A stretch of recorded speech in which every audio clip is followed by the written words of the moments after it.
Welcome to Autistic People Talking, a podcast where autistic people talk.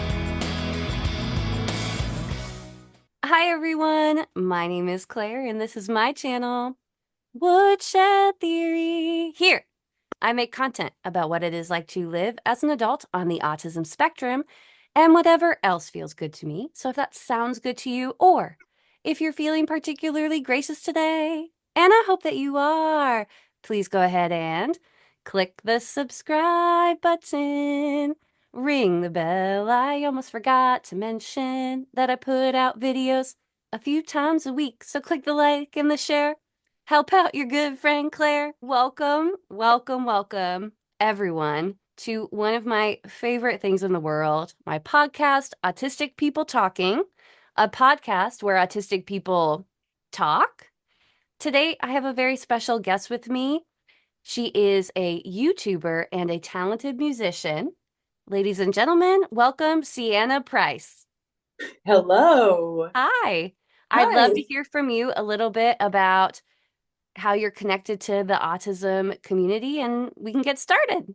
I have a rare brain condition called septo-optic dysplasia. And septo-optic dysplasia has caused me to be born completely blind. And it also caused me to be on the autism spectrum. So I think that's how I came into the autistic community, because being that I have this brain condition, which has caused me to be on the autism spectrum, it made me feel more, I guess, included. Mm-hmm. And tell me a little bit about your experience of understanding being on the autism spectrum. Was that something that you learned about yourself as a child or as you were older? It's funny because people in my school knew, like, they diagnosed me. The school psychologist diagnosed me with autism, and other people at the school suspected I had autism. But a family member was not, she wouldn't believe it. My Mm. mom knew I was on the spectrum. My dad knew I was on the spectrum. Other people in my family suspected I was, but there was one person in my family who would not accept that I was on the spectrum, and she wouldn't accept the accommodations. Mm. So she said I had Asperger's, but not autism. And then after I moved out of that place and back in with my biological mother, I got diagnosed when I was 19. And lo and behold, the paper said, yes, I am most definitely on the autism spectrum. It's interesting how much all of us run into people who just have a lack of understanding of the condition. And I Yes. think for some people, it's easier to deny than it is to learn and be accepting. Oh, absolutely. That's really interesting that you would say that. So, when you were, it sounds like maybe you were aware that you were on the autism spectrum, but it was official when you were 19. Yes. Or you got the official diagnosis, not that you were officially. I don't believe in that because some people are self-diagnosed and that's valid too. But it sounds like your official diagnosis was at 19. Did Yes. you feel that that changed anything for you, getting the official diagnosis? It was kind of one of those I knew it moments. I knew it wasn't just blindness that Mm. was causing me to do certain behaviors. I Yeah. knew it wasn't just, I mean, blindness does cause certain things, but I know for a fact that it wasn't just blindness. I knew I wasn't just being a brat. Mm. I'd love to talk to you actually about this term brat, because when you say that term, it brings up a lot for me. Actually, a Why? little bit of emotion inside. I I mean, I can't speak for anyone else, but I know that for me, I was always very frustrated with that term because I always felt as a child when I got called a brat a lot, actually. Right. And And I always felt so confused about it because I didn't perceive how I was handling the world around me as being because when I hear the word brat, for me, I hear bad. That it's got really bad connotations, and it has the connotations of being an ungrateful person and an inconsiderate person. yes, And did is that what you felt too when you would get called a brat? absolutely. And I think whoever, like, if anyone else feels that way, you have a right to feel that way because we're not brats. We're not throwing tantrums. We're not seeking attention. We're not, you know, we're doing what helps us. Mm, We're doing what makes us comfortable because let's be honest, the world wasn't built for us. yeah. And we need to survive in that type of world. And in order to do that, sometimes we have to navigate the world differently. And that shouldn't be frowned upon. Yeah. I It's interesting because I can see if I look like trying to look from the other side, I can see how some of the behaviors of my childhood might look or be perceived. And I understand that that must have been really frustrating, for example, for my parents or those who were in charge of watching over me, especially being undiagnosed. Yes, I just look back now and I think if and one of the reasons why I think it's so important to be diagnosed is that everyone involved, including myself, could have and under I sorry, sometimes I struggle with getting my point across. I understand that if I had had more understanding of my condition, I may have handled a lot of situations differently, and I would have had more tools to process and handle those situations in a manner that maybe wouldn't have come off as so bratty to other people.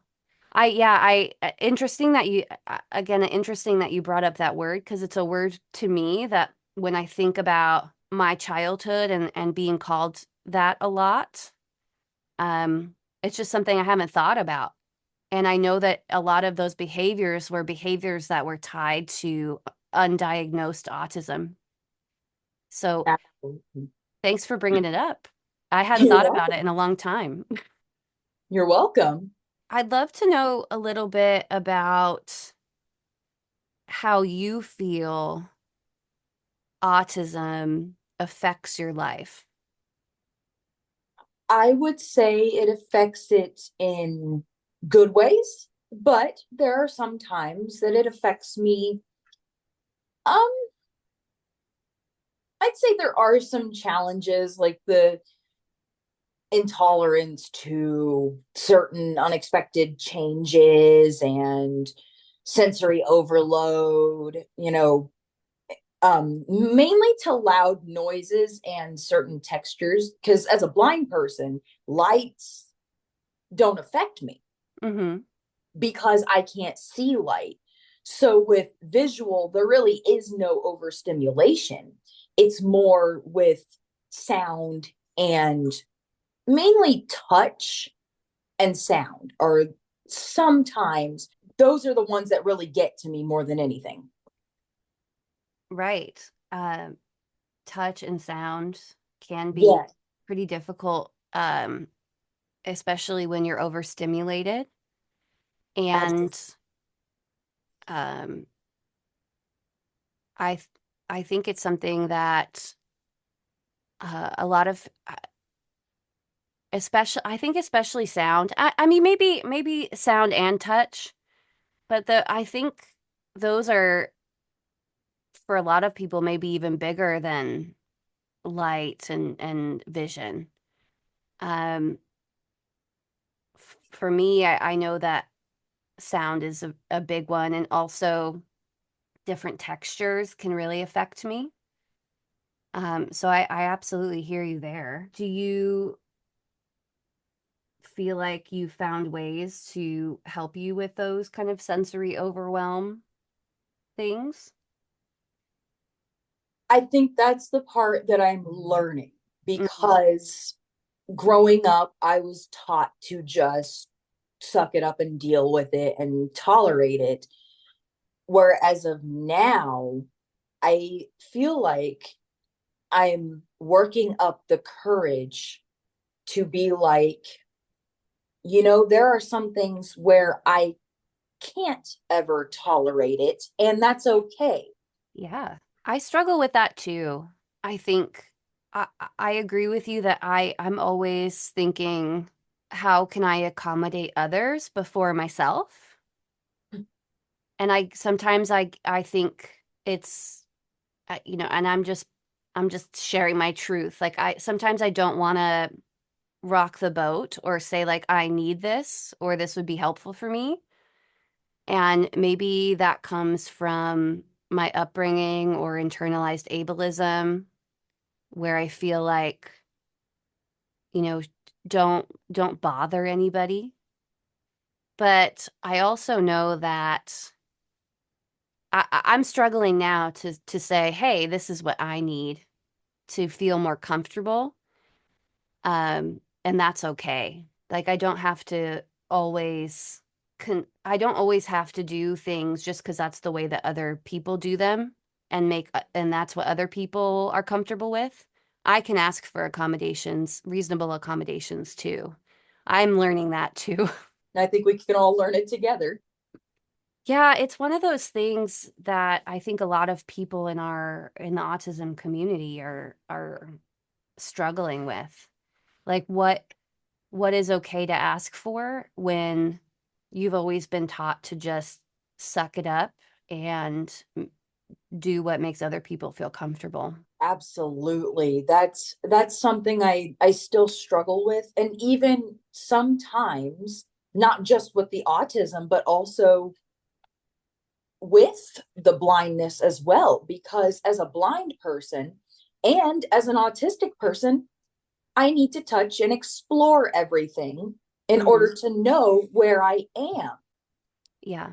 And I was raised on don't do that. That's not what other people do, you know. But my way of looking at it is this is me expressing curiosity in ways that other people really don't know how to do that. Yeah. How are you supposed to understand the world around you if you're not allowed to use the resources that you have? Absolutely. Yes.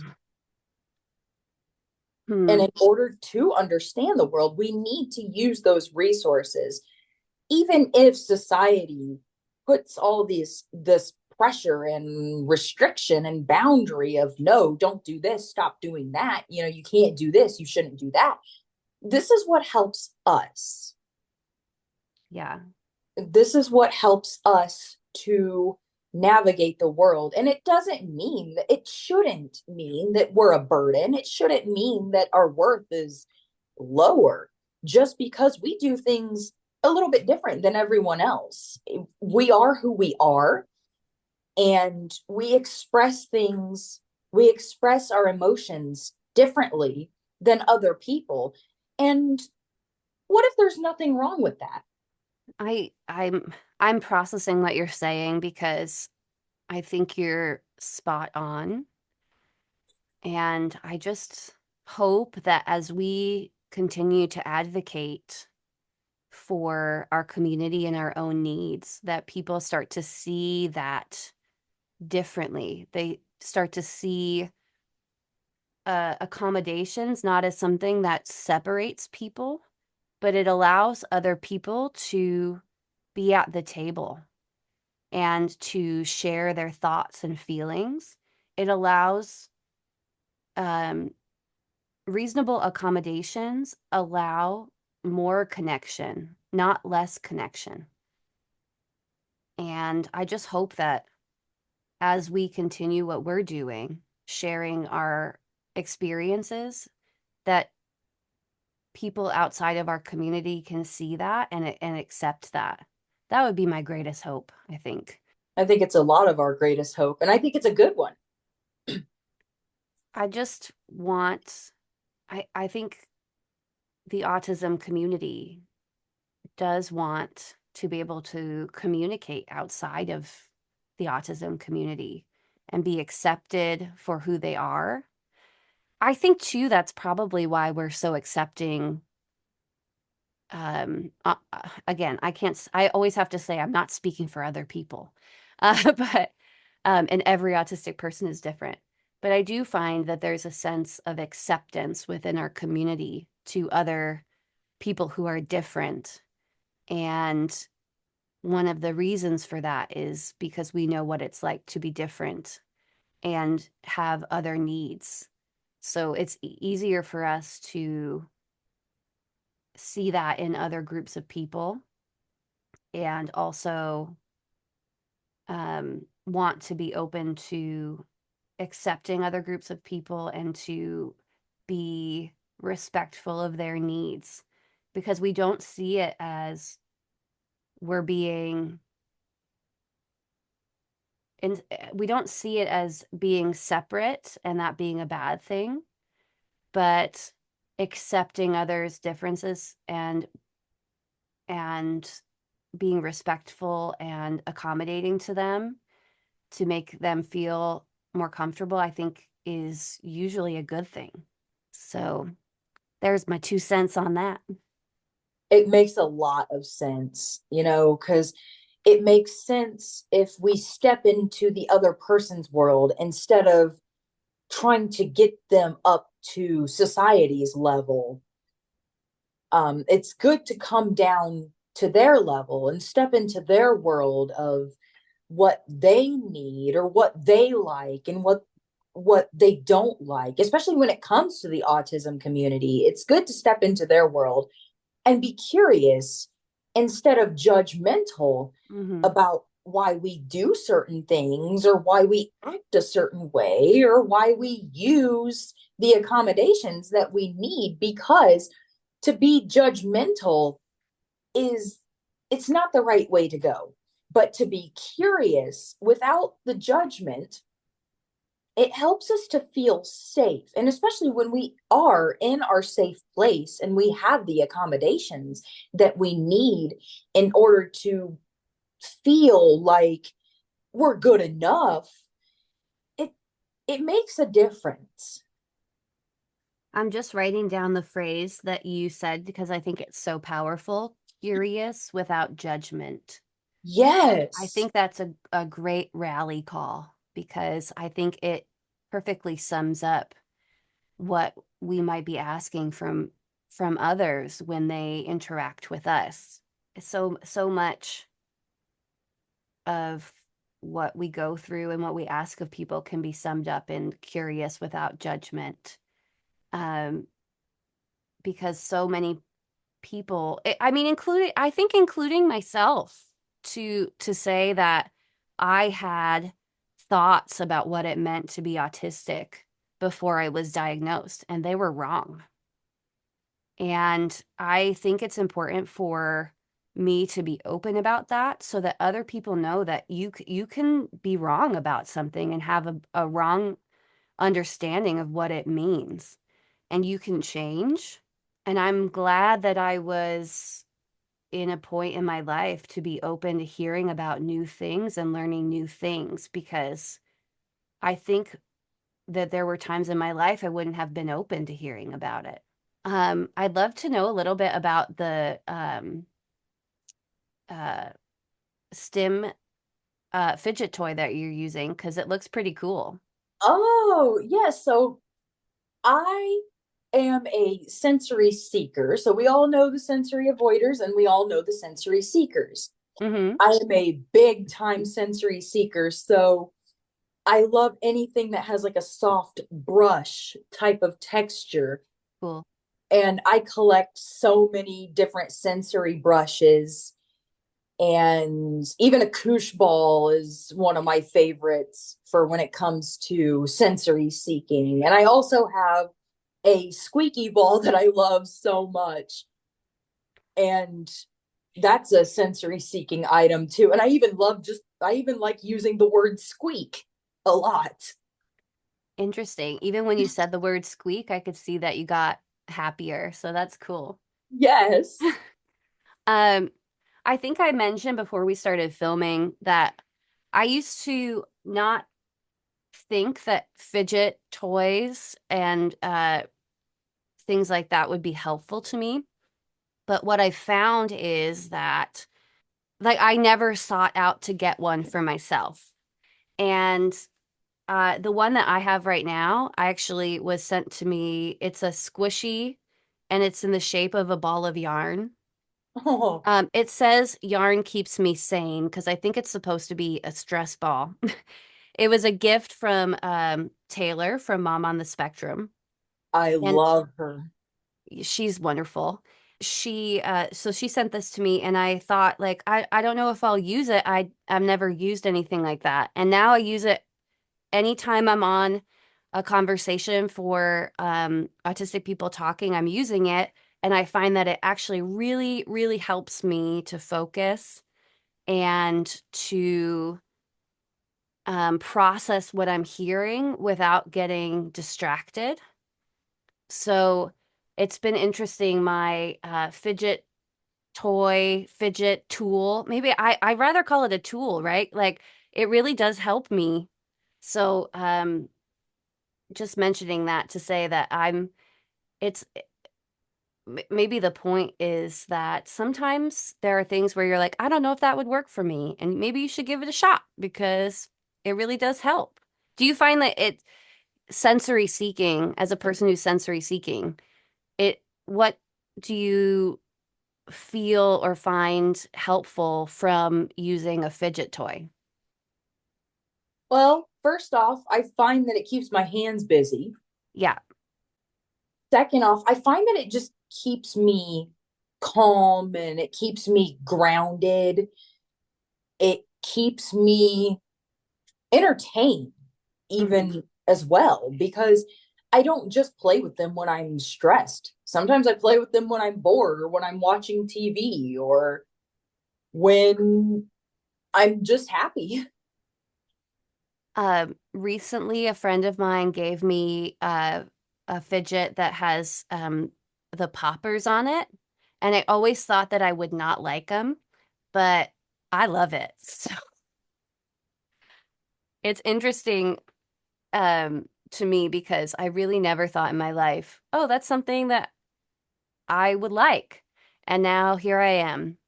I've been converted. So I wanted to bring it up because it's something that you had mentioned to me before, that they're really helpful for you.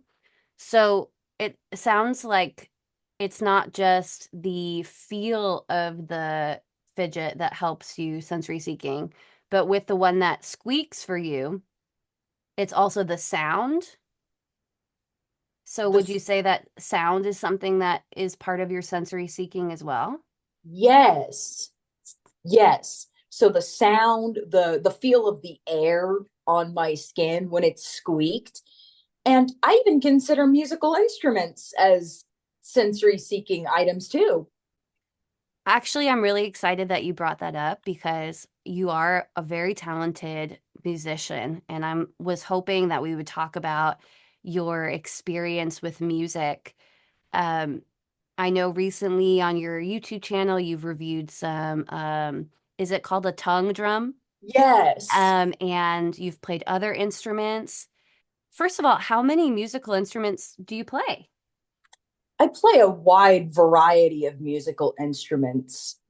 I play, oh my gosh, I play the piano, I play tongue drums, I play kalimba, I play wind chimes. I guess if that's what you want, playing wind chimes. I play the singing bowl. For some people who don't know, the singing bowl is used a lot in meditation and sound healing and sound therapy and stuff like that. I play frame drums, shakers, as well as singing. Yeah, I was looking at your channel before our conversation. I just am just in awe of how talented you are. And where did you learn to play these instruments? Is it something that you took classes for, or are you self-taught? I would say some of it, yes, I took classes, but others I self-taught because I've always had a gift for music, even as a kid. Um, I took piano lessons, but even before piano lessons, I would go up to, if there was a piano nearby, I would go up to it and just play the keys and stuff like that. But then I took piano lessons for a time being, and then I stopped. And then I started taking piano lessons at the school for the blind because I transitioned from public school to the school for the blind. And I can't help but think there were some other autistic individuals there as well. But Mm.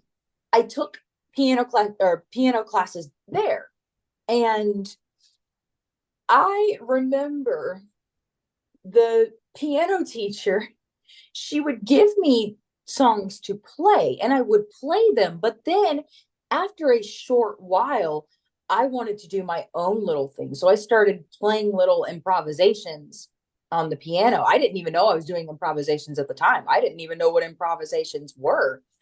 So I would play improvisations and then I would go back to doing the assignment that my piano teacher gave me so I could avoid getting into trouble.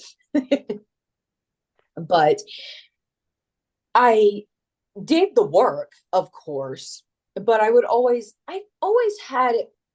always loved doing improvisations and doing things the way I liked to do them. And then over time, I did develop a music crisis, and luckily I've came out of that. And I feel like I came out of it more strongly Mm. than ever. And I'm in music therapy. I've spoken to musicians that I truly idolize, and they seem to be on board with what I'm doing as well. Yeah, I have so many things to say about this. When I have heard, and I haven't heard everything, but from what I've heard, it does seem like your music it feels like a connection to who you are.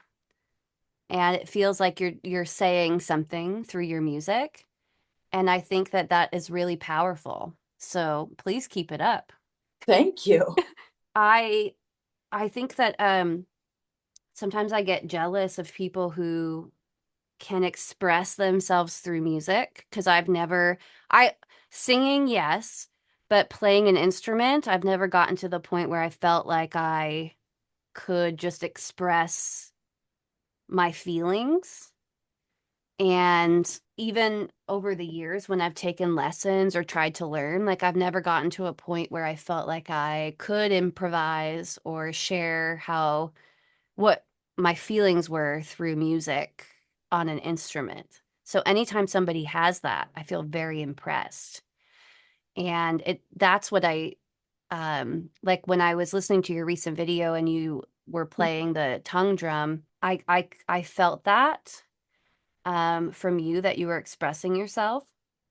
I also noticed, Sienna, that the instruments that you gravitate to, they do tend to be maybe you can talk about this. Do you feel that they are instruments that are meditative and have like a strong sense of feeling to them?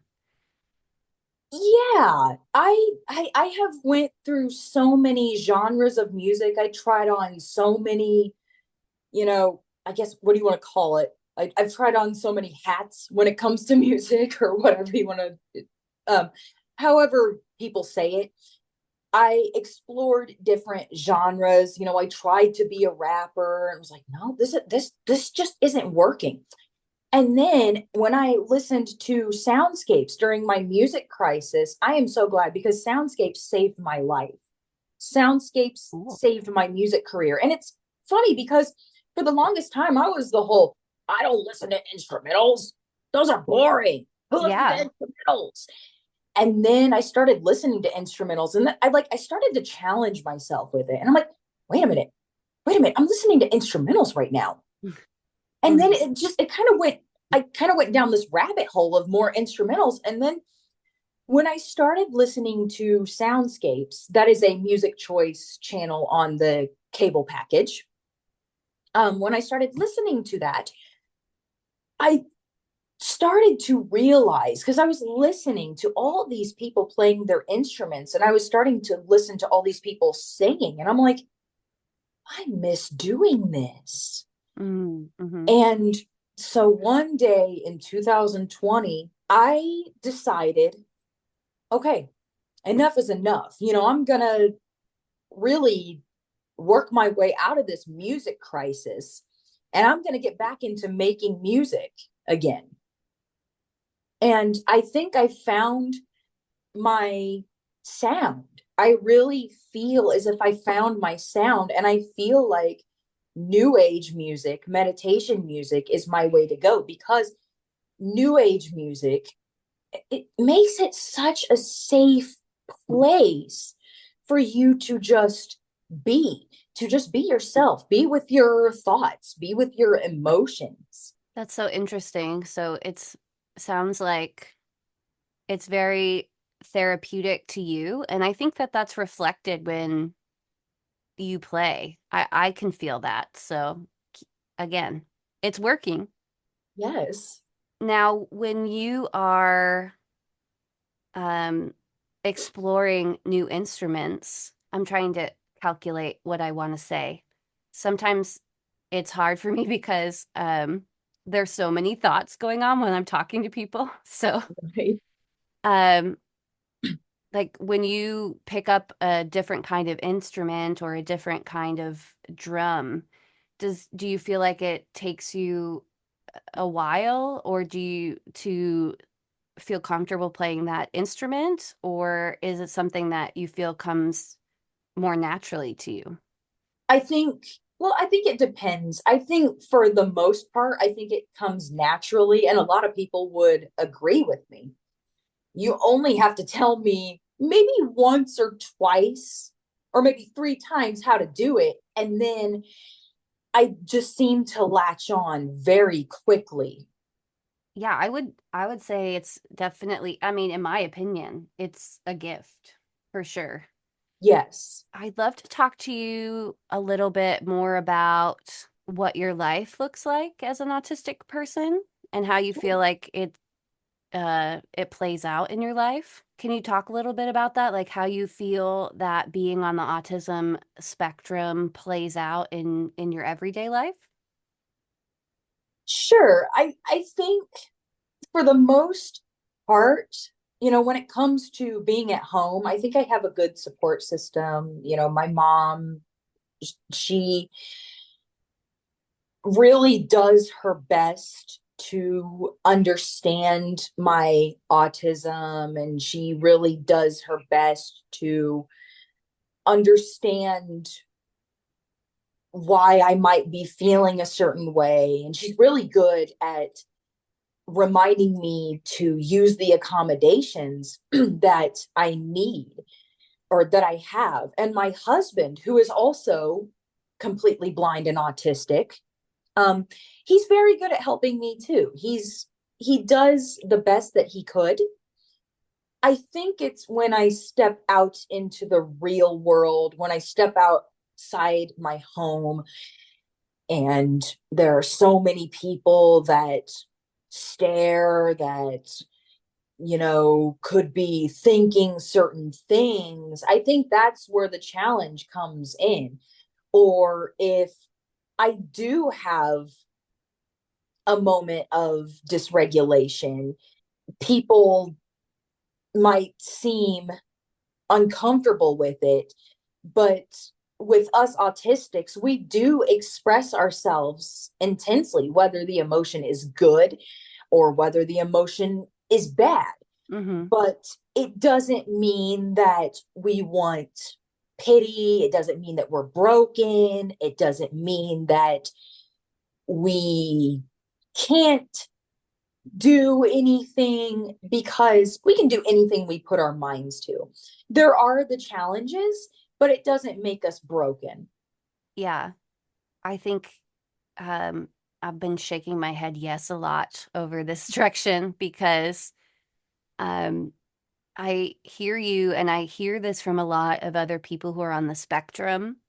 You know, when we're in our safe places, when we're at home, when we're around what's familiar, uh, when we have our the accommodations and things that meet our needs, it can be very peaceful and a nice it's just a nice life.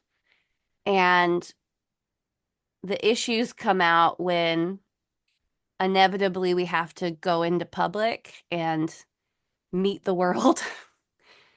And it can be really hard to, I guess the best way to say it is be perceived by others, especially people who don't know you. And um, one of the things that you mentioned that I think about a lot, and I've talked to other people about it, is, you know, when we have, when we, sometimes it can be you know, a meltdown um, or a really strong reaction in public. That can be really difficult knowing that other people are seeing you have that reaction. It's not, you know, it's not nice to have a meltdown in public and know that people are looking at you or, and a lot, I feel like a lot of us, we work really hard not to have these reactions or these behaviors in public because we understand that they're uncomfortable for us, they're uncomfortable for the people around us. But then on the other hand, I also want people to be more understanding, you know, and mind their own business and not put their 2 cents in. Yeah, I think that's another thing is when I'm reaching out to someone that, and this has happened to me a lot, I might be reaching out to someone that I idolize.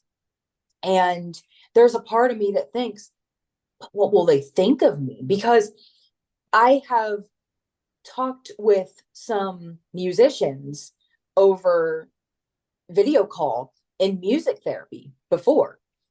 And the first time I reached out to them, my first thought was, what are they going to think? Are they Mm, going to stop me from, what if they stop me from doing the things that help me to regulate? What if they stop me from using my accommodations? Because mhm, that's what I'm so used to. But the moment that they tell me that it's a safe place, it's that overwhelming feeling of, oh, okay, nice. So I can be myself. And I think a lot of us struggle with that because we want to get acquainted with people. We want to make friends. We want those friends. But then when we reach out and make those friends, we do wonder from time to time, what are they going to think of us? hmm. Yeah. Yeah, sometimes I worry about that too.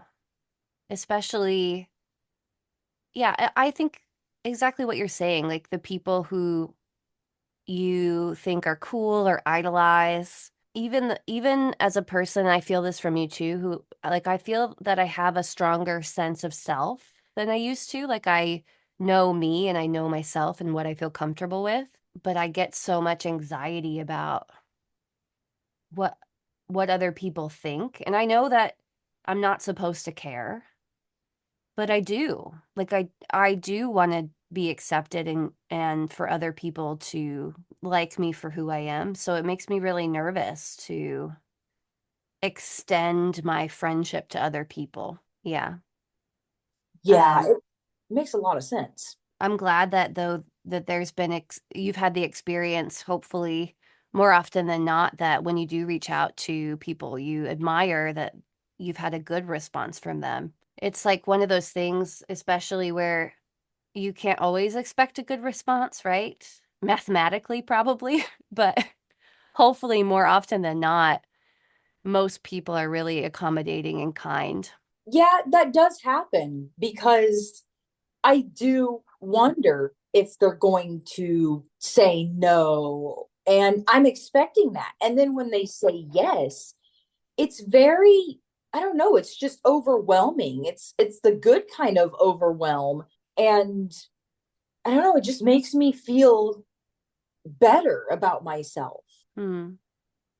Yeah, there's a really strong sense of peace knowing that you're understood and accepted by others. It makes me feel, like when I get messages from people who are telling me that they appreciate what I do or they understand me, it does make me feel more seen and connected. Understood is maybe the better word. And it does bring me like a strong sense of peace that maybe I haven't experienced before. I think before I was diagnosed, friendships and in relationships looked very different for me. So all of this is I've been diagnosed for 5 years now, so all of it is very new to me. This connecting with others in this way, because I think in the past I just didn't understand what relationships, their function and how they are supposed to work. So it's really hard when you don't have I don't think I just didn't understand it and now I do better, I guess. So what I'm very interested to hear like what your day-to-day looks like, if that's okay to talk about. I'd love Yeah. yeah, I'd love to hear more about um like would you consider yourself kind of like a homebody? Do you like to go out a lot? Like what does your day-to-day look like? There are days where I do stay home, and that's something I really have no control over. But if I do end up staying home, I do my best to find things that keep me entertained, and I do like to go outside. If I have someone sighted, then I go places like the park or to any sensory place like an indoor trampoline place or a music store or a spiritual store. And then, of course, I have music therapies Tuesdays and Thursdays. And I would say I'm a little bit of both and kind of a homebody, but I love to be outdoors. And especially, I love nature. Mm. I also like to be in nature. I grew up my parents took us camping a lot, like in the summer almost every weekend. So I grew up I don't know if I would have like chosen it for myself, but I'm glad that they brought us there a lot because now it's such a peaceful place for me. And I love the sounds and the smells and the feel of the breeze. Yeah, I like being in nature a lot, especially being in like wooded areas. That's where I feel the most safe, I think. And when I do go to the park, I enjoy being on the swings. Like that's another sensory thing that I love. I love the swings. Yeah, it sounds like sensory seeking is a big part of your life and a big part of what helps you regulate. Yes. Hmm. I like the swings too, actually. I'm just processing if you hear me being quiet. It's not for That's any particular reason. that is totally okay. Sometimes I feel I get a little nervous on these conversations when if I don't have something to say right away, but it doesn't mean anything. It's just me processing and thinking. I get well, I get nervous about it because I think as a person doing a podcast, I should have something to say right away. But then also I'm autistic and I'm just processing. Yeah, I do that a lot too. So I thank you for understanding and not I just don't want you to think I'm like being rude or trying not to say anything or um that it's just something that makes me nervous a little bit sometimes. So Oh, no worries. I'd love to hear more about your special interests. I know that you have a special interest in music, and it's something that comes very naturally to you. And singing and playing instruments. Do you have other special interests that take up your time? Oh my gosh. Tell me, girl. Yes. Um, sensory items. um, yes, I love sensory items and sensory equipment.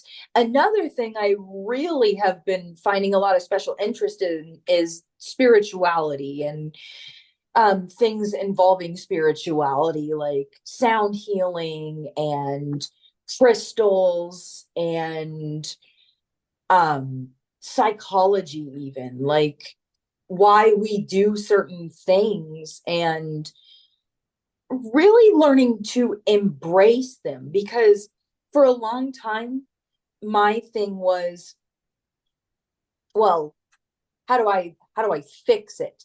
And maybe some things don't need to be fixed. Maybe it's something I need to embrace. And I think I can speak for a lot of people. I think as people on the autism spectrum, we're taught to fix this, but really we should learn to embrace it. And that's one of my special interests too, is learning to accept and embrace certain things about ourselves through the things that we love to do. I'm finding this conversation amazing, Sienna. If you hear a little noise, it's me writing down, don't fix, accept, and embrace. It's, Yes. yes, you have so many good, good messages. So I'm really happy that you're here. Um, it's, it sounds like you have been taking, uh, this time, maybe even since you, um, came back to music, to explore what parts of yourself you should accept and embrace, and what needs to change and what doesn't. Like, and that sounds so positive to me. So I appreciate you saying that. Well, thank you. What I mean, if you don't mind me sharing, what kinds of things have you um found that maybe you were trying to change about yourself that needed to just be embraced? Does anything come to mind? I think the first and foremost, touching and exploring everything. That Yeah, is letting a that be big one. okay. Yes, that is a big one for me, because to embrace that, that's embracing, in my opinion, that is embracing the expression of curiosity. Hmm. Because I don't know what is what until I independently touch it. Because even if someone were to tell me, hey, we're in the store and we're in the canned food aisle, okay, that's good, but I would like to feel the cans. I may not know what's inside them, but it helps me to be like, okay, we're in the canned good aisle.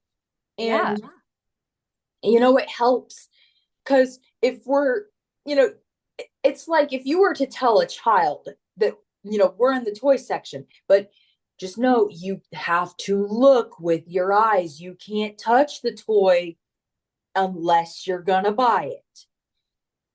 It it doesn't make sense, because the child needs to be able to touch the toy to be sure, is this the toy that I want? And you don't have to be autistic, you don't have to be blind, you can be neurotypical, and you want to touch that toy so that way that's the toy that you want. So touching and exploring everything is a big one that I'm really learning to embrace. How has that been going for you in practice?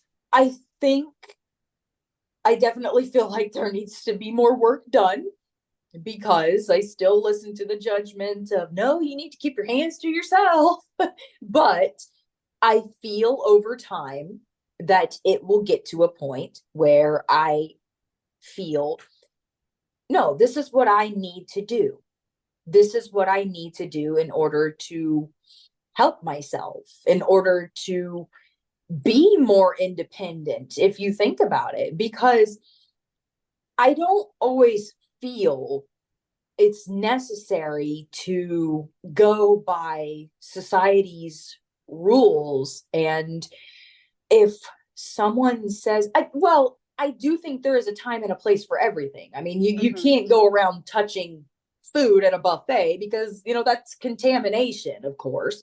Good point. But if you're at a fabric store, or if you're at a music store, if you're at a store that has sensory items, I say feel them, explore them, because you never know until you touch them and explore them and listen to, maybe they make a certain sound, maybe they have a certain texture that you absolutely love, or maybe they have a texture that they absolutely hate. Hmm. It's good to test that boundary. And if you can, go beyond that limit and really get to know the object. I see what you're saying. It's almost like if somebody tells you, I see what you're saying about the time and the place, but in general, if somebody's telling you not to be able to feel around and explore, they're taking a whole like a whole segment of understanding and information away from you. Yes, Well, that sucks. They shouldn't do that. I agree. And another thing that I'm really trying to embrace is crying. Ooh, that's a really good one. Yes.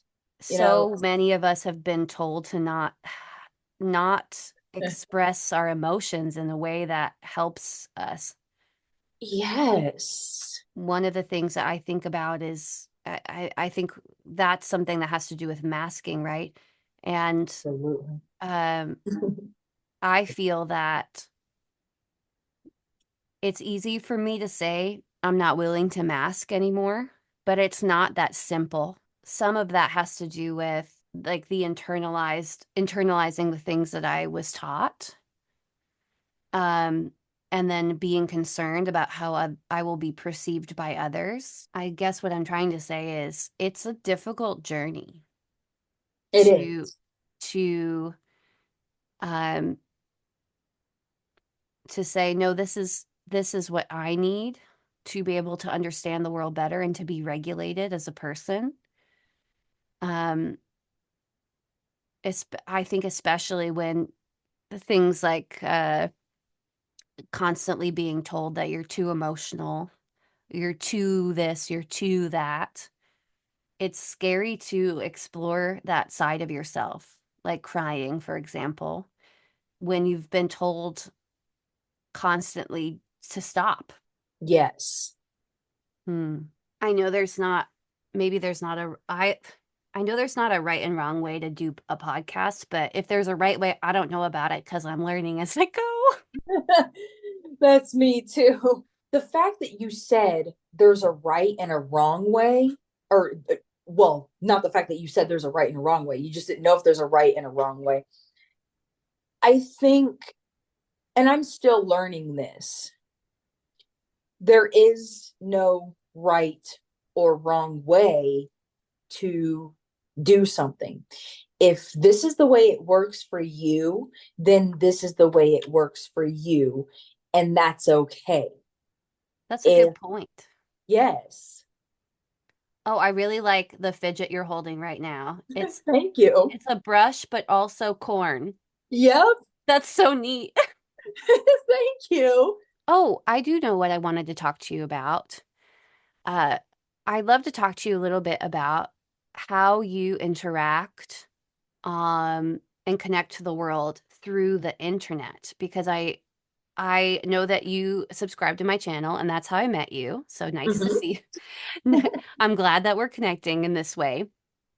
Um, would you say that one of your biggest points of connection to the world is through the internet? I would say, as of right now, yes. Hmm. Yes. Because Um, now I'm not, you know, I'm not trying to, pity myself or anything like that, but it can be hard for me to get out and make friends. Mm-hmm. And I don't have a lot of friends where I live.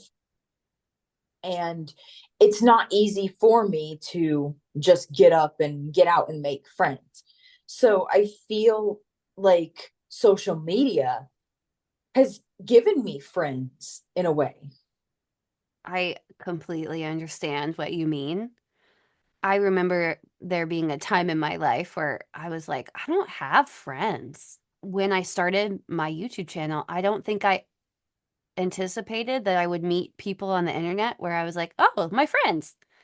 But I have, and I'm really grateful for that. I think for people on the autism spectrum, the internet is an amazing resource to be able to, well, meet other autistic people, but also it's a communication style that I think a lot of us feel more comfortable with.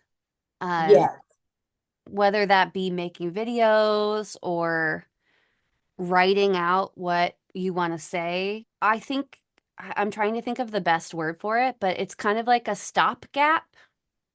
But I'm using that word, but and I think it's the right word, but then I also can't really define it. So I don't know if I want to use that word, but it feels like it's a buffer for me as an autistic person to connect with other people because it doesn't need an immediate response. Does that make sense?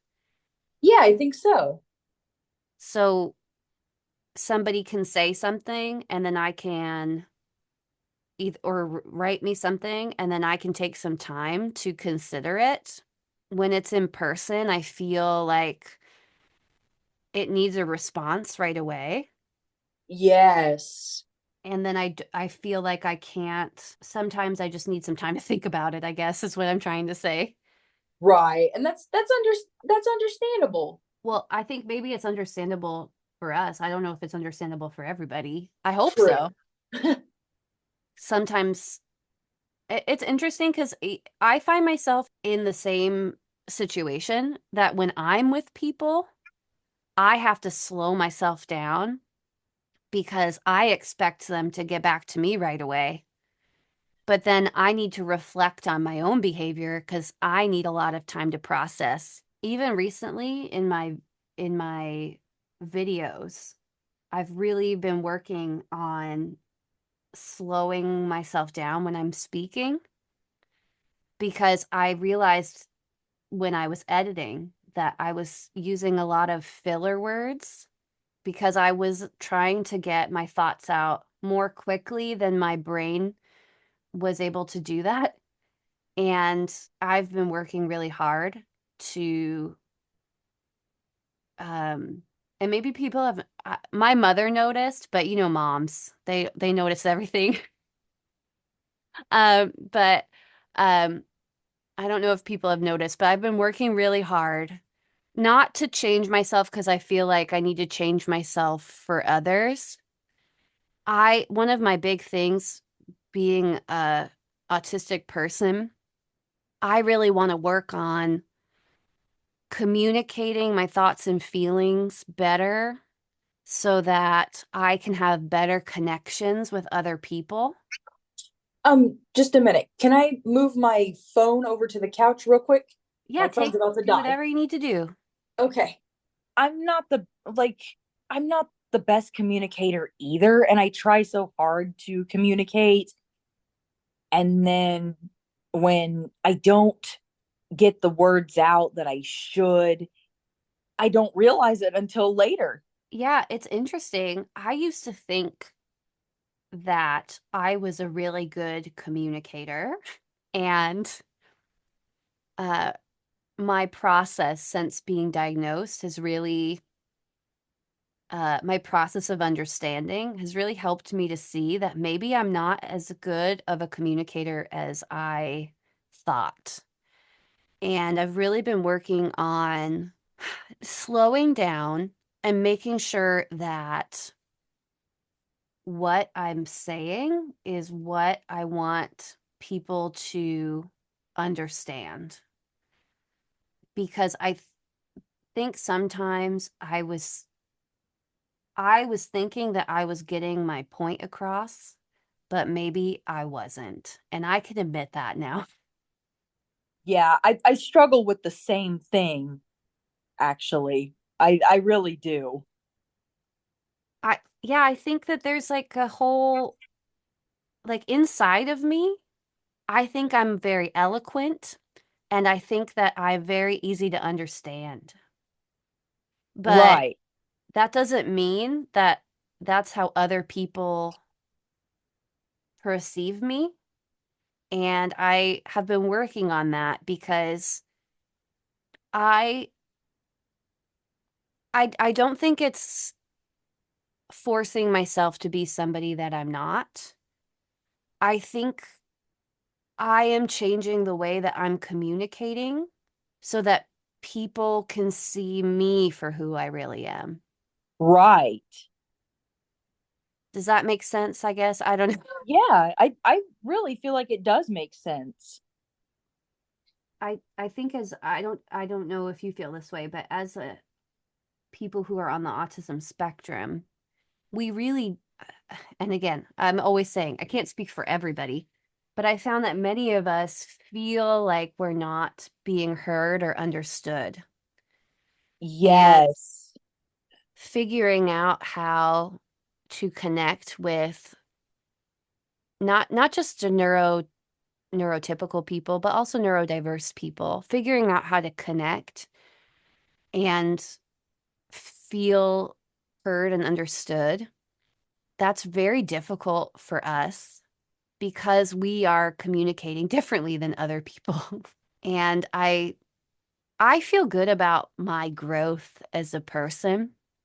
Do you feel that you've made any like positive steps with that, with your music or with the way that you communicate with other people? Do you feel like you're more understood?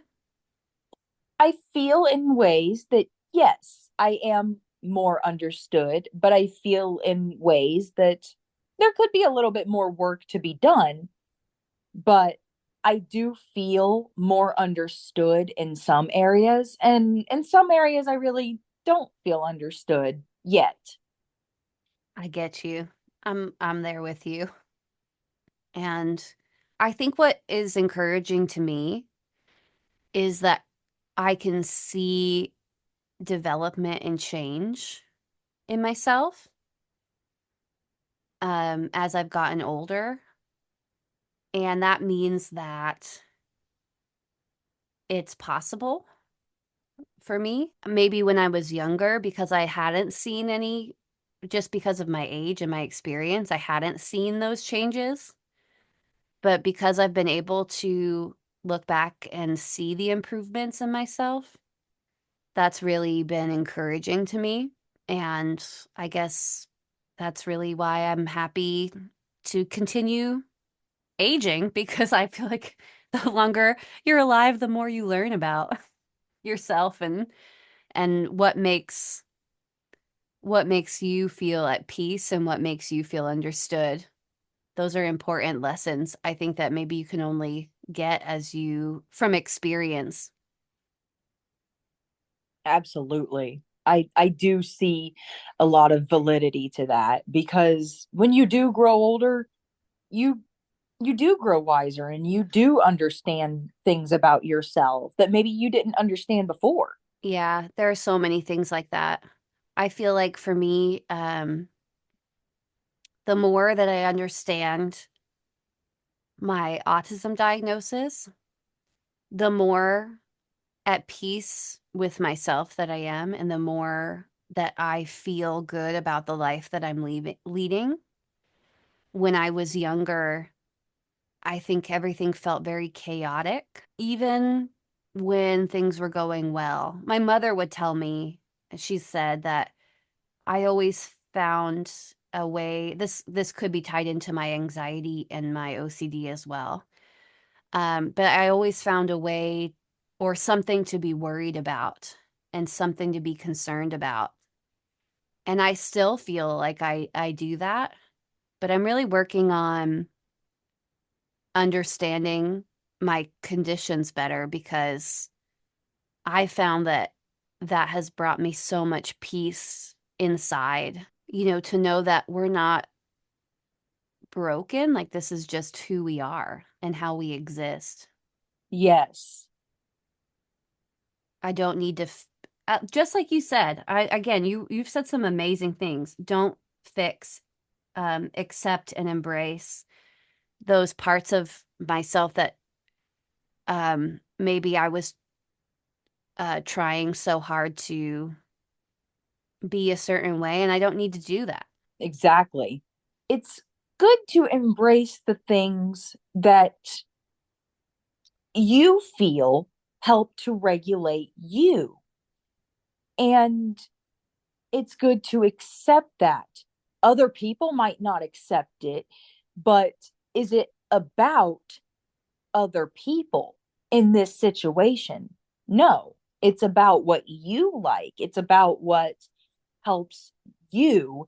It's about what makes you comfortable. And other people are going to have different opinions about it. Other people are going to not like what you're doing because it's not how, quote unquote, I love people that challenge me with this, but it's not about what, quote unquote, normal people do. Mm. Because what is normal? My husband always told me normal was a setting on the dryer. Yeah. It's just a matter, I think, of opening perspectives.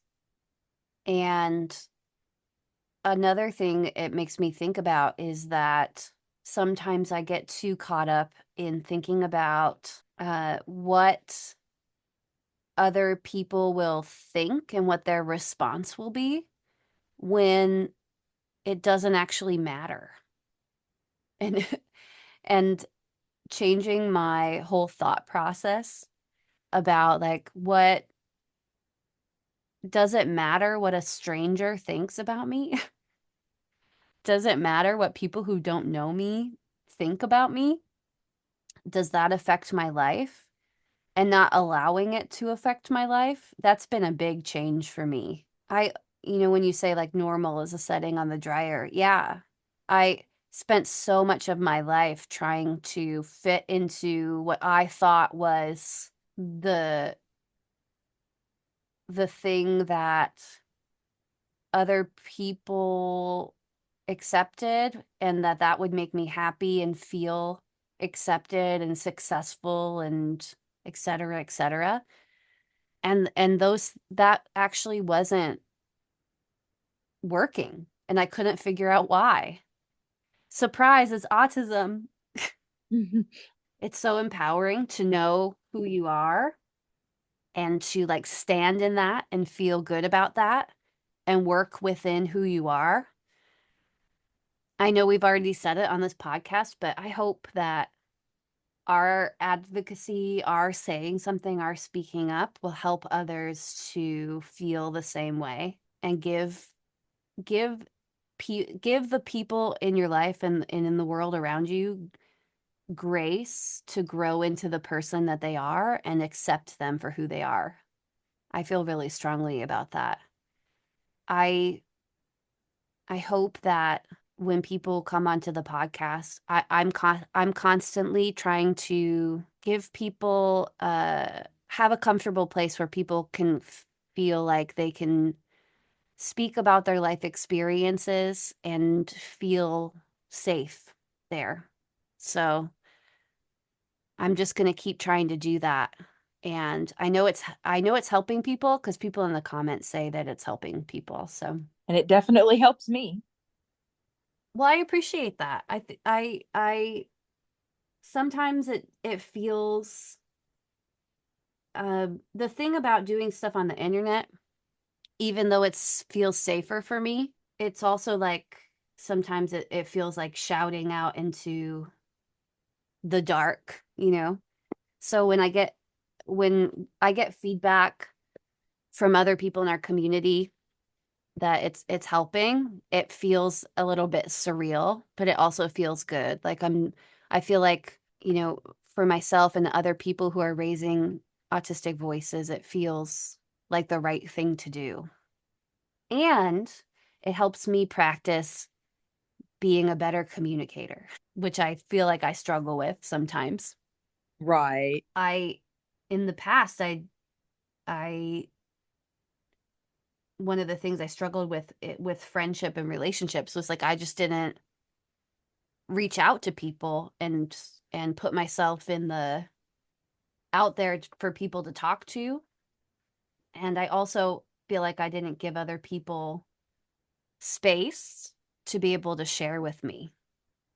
So I've been working on that too. Am I talking too much? I'm probably talking too. No, no, not at all. I never know if I'm talking too much. Yeah, same here. Yeah. I love, you know, as we wind down on our end, because we've been talking for a while, I'd love to know from you like what you see upcoming for the future. Like what would your hope be for you and your personal life? What are you hoping for as you know, I know you spend time making videos and sharing with people. Like what are your hopes for your personal future? To let go of the restrictions that other people put on me and to just be myself and be okay with being myself. Love myself for who I am, whether other people want it or not, because Mm. it's not about other people. It's about me and my healing journey and releasing the expectations of others that are put on me and to create my own expectations of what I expect from myself and to keep moving forward with the positive healing journey that I'm doing right now. Well, it sounds like it's been a really effective journey for you. It sounds like it's been, on the whole, very positive for you. So I'm glad that you're sharing it with us. So maybe if other people who haven't started their journey of acceptance, self-acceptance, maybe this will inspire them. I hope that it does. Yeah, I hope so too. One of the things that I always ask people before we wrap up is if you had something that you'd like to say to the autism community, what would it be? First off, you're not broken. You are you are perfect the way you are. Second off, don't restrict yourself. Don't limit yourself. If someone doesn't like what you're doing, don't always listen to it because they don't have the business to say what you should and shouldn't be doing. Let them judge you, but move on with what you're doing. Enjoy what you're doing. That's a really great message, Sienna. Thank you for that. You're welcome. Well, before we go, I'd love to talk to you forever. Believe me, I'm having a really good time. Me Uh, too. uh, Anything coming up in the future on your channel or music wise that we should look out for? Um, I plan to keep going on with the music. My channel is basically about spreading awareness and spreading advocacy for those with autism, but those with other special needs or um any type of condition that you have. My goal is to spread awareness, but also to put out more music and also show other things involving my special interests. I think that it's wonderful that that is what you're doing with your channel. And I do think that you are helping people and showing people, I think, some really valuable information and how it's so important that we, as autistic people and others who have other conditions, that they're raising their voices and making their voices heard and sharing information, uh, because that is how progress happens and acceptance happens. So I want to thank you for putting yourself out there because I know it's not easy. And I think that you do it with grace and you're very thoughtful in the things that you share and say. So I hope that you continue. And I'd like to encourage anybody who's listening to the podcast right now. I will put a link below to Sienna's channel. Absolutely check it out because I don't think you'll be disappointed with what she has to say and share, especially if you're a music lover like her. So, well, everyone, I'd love to thank you, Sienna, for coming on to the podcast today. Thank you for Um, having me. I really, really enjoyed it. I was so excited to talk to you, especially because I've seen you around in the comments, and I was excited that you wanted to be on the podcast and share. So thank you so much for that. I hope that everyone has a wonderful day, and we will see you next time. Goodbye.